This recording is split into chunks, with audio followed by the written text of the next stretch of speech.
Ag Fanacht, Thar Oíche. Bhí scetamíní Oíche dé híne.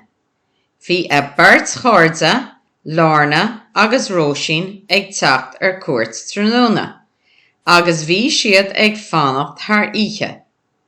Tar éis scoile, bhí na cailíní ag gimmert cisfeile ag taobh an tí.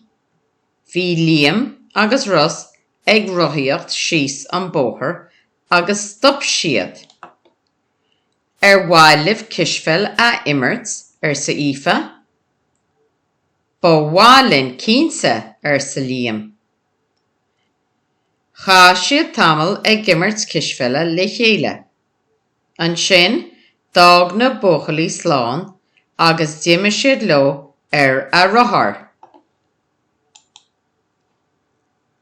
Nuair a bhí an té thart, cha na cailíní tamil ag géisteacht le ceol agus ag dansa.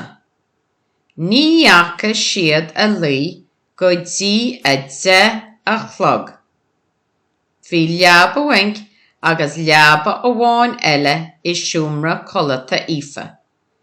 He na cóirde na leapacha agus bhí siad ag caint is ag gáire. Duine siad scéalta gramhara agus tóisina. Tá tós agam díobh sa Róisín le Oíche agus le Lorna. Rá leat sa an bhirt le chéile. Tá sé sa chúine, ní ágan sé an cúine, ach téann sé fud an domhan, céard é. Thosa Oíche agus Lorna ag tóis ach ní bhuair siad an freagra. Ball, tháinig mami go dtí doras an túmra agus dinneas siad an tóis de. Sin ceann siimplí sa mami. Cad é a ddíortha na cailíní le chéile. Thosa mami ag gáire. Fán númed sa mami. Tucha mé ais.